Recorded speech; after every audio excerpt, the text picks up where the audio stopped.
Good morning, Knicks Nation. Happy Monday. I hope that you all are safe, especially if you live in the Northeast like I do, where we just got pelted with a good amount of snow. Of course, it came from the West, so you guys probably got smacked around too in Ohio, in Illinois, in Wisconsin, in Minnesota. You probably caught it as well. And so I was out shoveling this morning and trying to get ice off my car, my daughter's car, so on and so forth. So I hope you all are well. I hope you are safe. I hope you are COVID free today. And today again is Monday, February 1st, the 1st of February, 2021. Double blessings on those that are out here, even in bad weather, risking their lives in the healthcare field to save the lives of people that need help. Also, those that are delivering goods and services, especially food, to us in weather like this, risking their lives on icy roads where there have been a lot of cars and trucks flipping over to make sure that we get what we need. Also, double blessings on those that pick up garbage, even in weather like this, and those that have dedicated their lives to help find and deliver young boys and girls and teenagers who are victims of sex trafficking. Double blessings on them. So, Friday and Sunday, the Knicks played two basketball games. They played Cleveland Cavaliers on Friday, and they played the Los Angeles Clippers on Sunday. Friday's game, both games were very telling. Friday's game showed us, and both games actually, but Friday's game first showed us the separation of the New York Knicks from the bottom half of the Eastern Conference. So, beginning of this season, many of you will recall, Las Vegas is not just Las Vegas, ESPN, let's call them all out. They consider the Knicks the worst team in the East. Las Vegas said we would win 22 and a half games. ESPN says it's going to be the worst team in the East. They're eating their words now. The Knicks are not the worst team in the East. And they're going to win more than 22 games. And so right now, the Knicks stand at 9-12. But the Knicks also, even those clowns admitted, had the hardest schedule in the NBA. And the hardest schedule. That's why they expected them to be the worst team. They expect them to come out 9-12 after 21 games.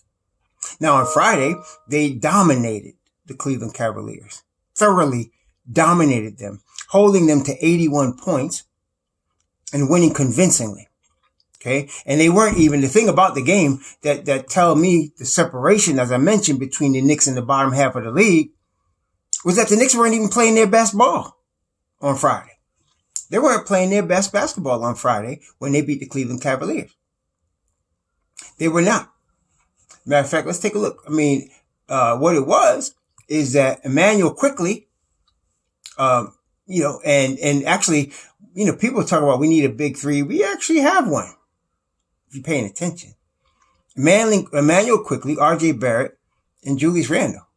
And then you could throw in Mitchell Robinson there on the defensive side of the basketball. We have the makings of an elite team already. We just need to develop, okay? We already have the stars that we need. We just need to develop them, okay? And so Friday showed that, okay? Cleveland is like us. Bernie Bickerstaff, Cleveland Cavaliers coach, always respected him, respected his father too. He's doing a tremendous job in Cleveland with what they have, with the confusion they had, with the bad moves they made. Bernie Bickerstaff is doing a tremendous job. Okay, he really is. But we outclassed the Cleveland Cavaliers on Friday. We outclassed them. We did. Okay, simple as that. We weren't playing our best basketball. Like I said, I'm looking at it, we had 20 assists. All right, that's not bad, but we all know we're looking for 25, 30 assists, really. So it wasn't too bad. We shot free throw percentage, 88%, pretty good, very good. We got out rebounded. Okay, we got out rebounded. It wasn't our best game. Okay, it wasn't our best game. But when you're talking about that, we look at the box score here. Looking at the box score, here's Randall, 16 points, 6 assists, 8 rebounds. That's actually a subpar game for Julius Randle. And he played a great game. That's a subpar game for him. RJ Barrett, 24 points on 8 of 19 shooting, 6 of 7 from the free throw line. Now we know last year he shot like 60% from the line. No, that's not the case this year.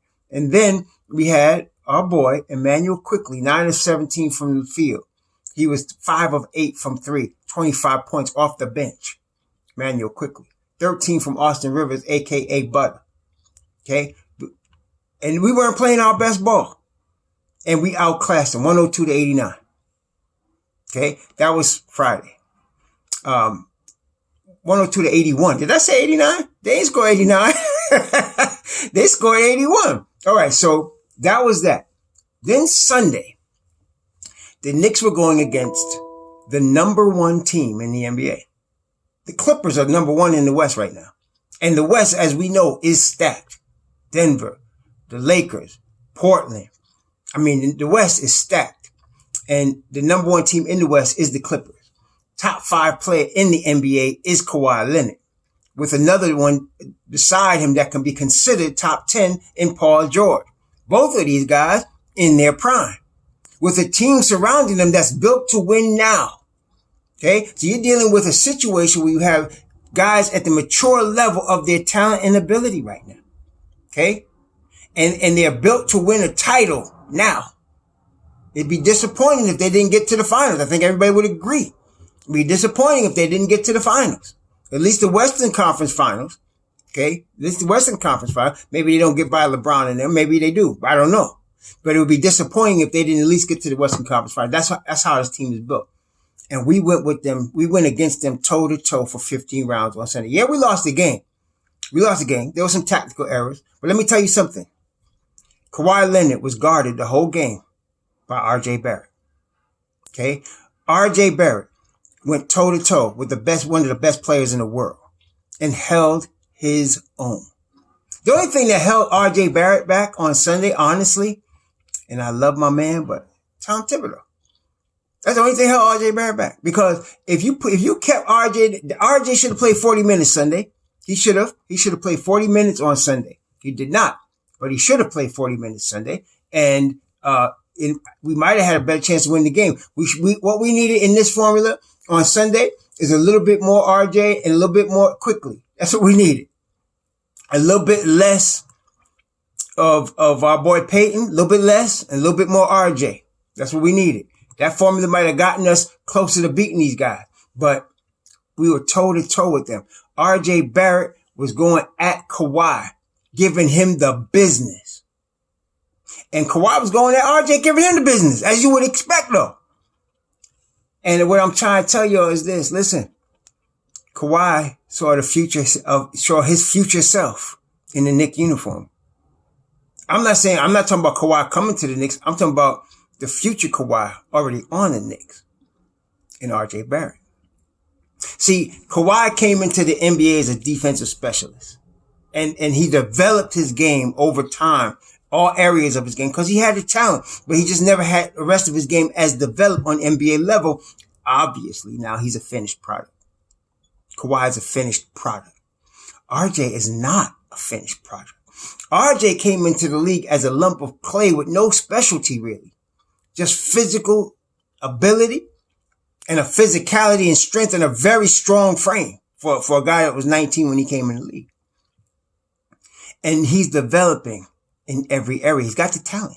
Last year, like I said, he shot like 60% from the line. Not this year. He's like 75% from the line. Last year, and even times this year, he shot the ball like somebody described like Ray Charles. But now he's improving. His shot is becoming much more efficient, much more consistent. Defensively, he went up against Kawhi daggone Leonard. Now, Leonard had 28. Leonard had 28, 8 of 15 from the field, 11 for 11 from the line. And my man, RJ, had 23, 9 of 14 from the field. They battled to a draw as far as I was concerned. Because RJ wasn't giving up nothing. Okay? You watch that game. I'm very excited about the future of the Knicks with RJ Barrett. Okay?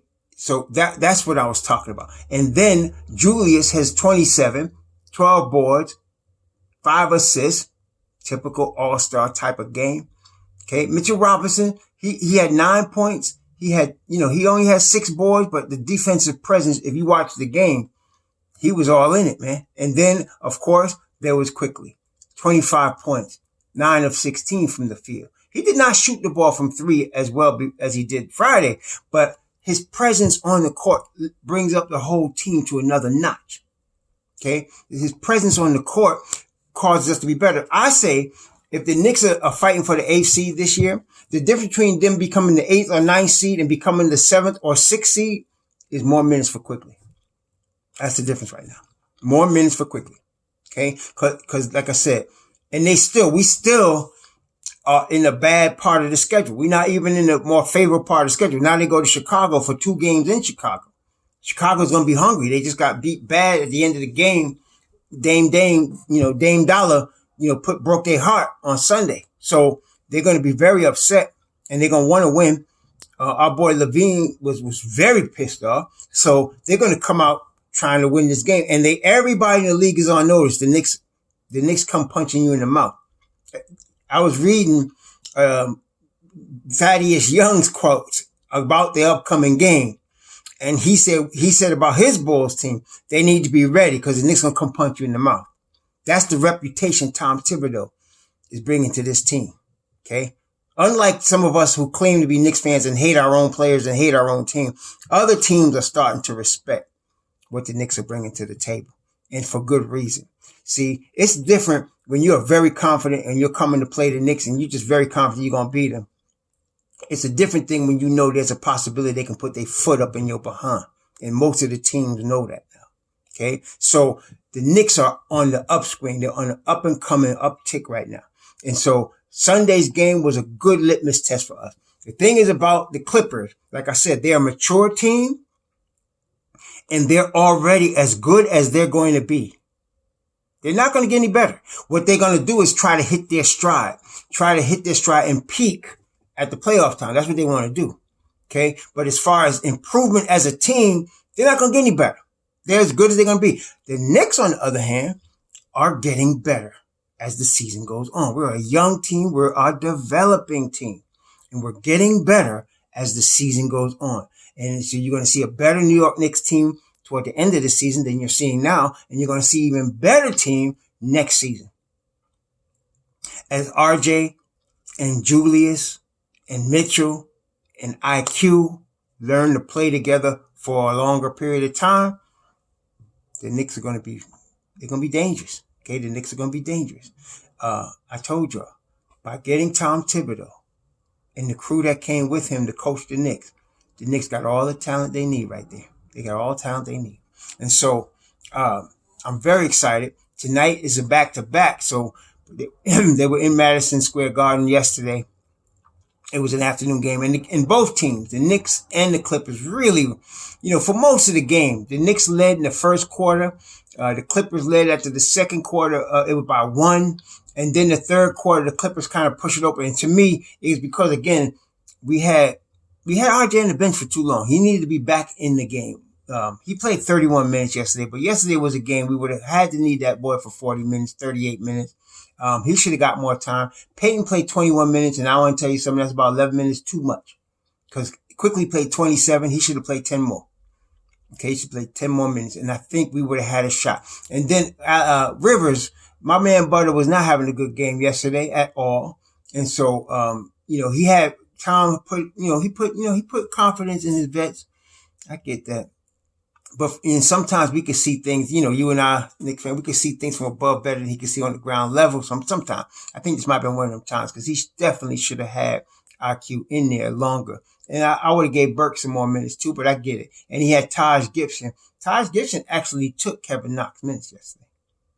That's what happened. Kevin Knox didn't play. And I'm wondering if it's just like a groin, injury of some sort that kept him from playing. As actually also as latest news, you'll probably heard that Dennis Smith Jr. has requested to go to the G League, and they have assigned Dennis Smith Jr. and Iggy Brazdegas to the G League, which is like before the season, all of us, well, not all of us, but a lot of us thought Dennis Smith Jr. was going to be ready to, show some things this year. And we thought, based on what I saw in the G League with Iggy, that G League is a waste of that boy's time. He needs to be playing. But this is just showing you how deep the Knicks are. Some of y'all sleeping on our depth, talking about we need talent. We need to trade. We don't need to do nothing. We got what we need. That's how deep we are. Iggy Brazdegas is going back to the G League. Okay, and that's just based on what they see in practice, the competitiveness of the practice. That's also showing you how good Emmanuel Quickly is. But my man Dennis Smith Jr. said, let me go down to G League, get some reps, because this kid ain't going to get me I ain't going to play. And it's a smart move by Dennis Smith Jr., by the way. Smart move. They should think about Kevin, too, in a minute. But anyway, or Frank. But I'm very excited about our team. We really looking good. Don't let the loss yesterday and the score 129-115. Yes, the Knicks gave up way too many points. But I want to tell you, the Clippers are the number one 3-point shooting team in the NBA. They're the number one 3-point shooting team in the NBA, and they surrounded Kawhi and Paul George with 3-point shooters. That's what they did. 3-point shooters. And yesterday, what they shoot from three? They were 17 of 38. They shot 45%. We were a team that's used to holding people to 25%. Clippers were throwing up some stuff yesterday.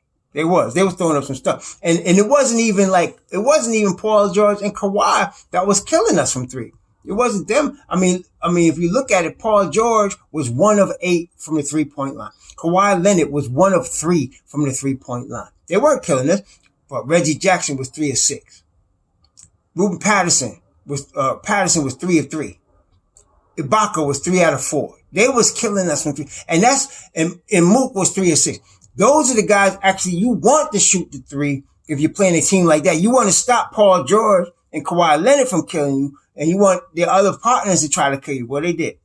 I mean, they shot the ball phenomenally yesterday. I don't think that's going to continue. I don't think they can continue to do that. They're going to obviously blitz people with that. But I don't see how they can continue that type of pace from 3-point land, man.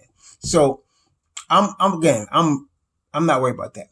The Knicks are coming though. They're on the come up. And I think the NBA is on notice. The Knicks are on the come up. I want to see what happens in these 2 games in Chicago, because they're going to play a back-to-back tonight. That's not going to be easy. No matter who. This is the NBA, y'all. So any night somebody could beat somebody, right? So they got back-to-back. They're playing in Chicago tonight. If they could win this game, it's not going to be easy. I want to say they got to be hungry for this one. I think they will be. And they'll come out ready to punch them boys in the mouth in Chicago. I'm looking for that. And then they can stay in Chicago for a couple of days now and rest and play Chicago again on, what day? I think they're playing them again on Thursday. They play tonight. And I want to say they play them Thursday also. Yeah, I want to say they're playing Thursday against Chicago as well. So they play 2 games in Chicago this week against the Bulls. This is a weird schedule, but they played them twice. And, so, they play 2 games in Chicago. It's Wednesday. So they play tonight at 8 and they play Wednesday at 8 in Chicago.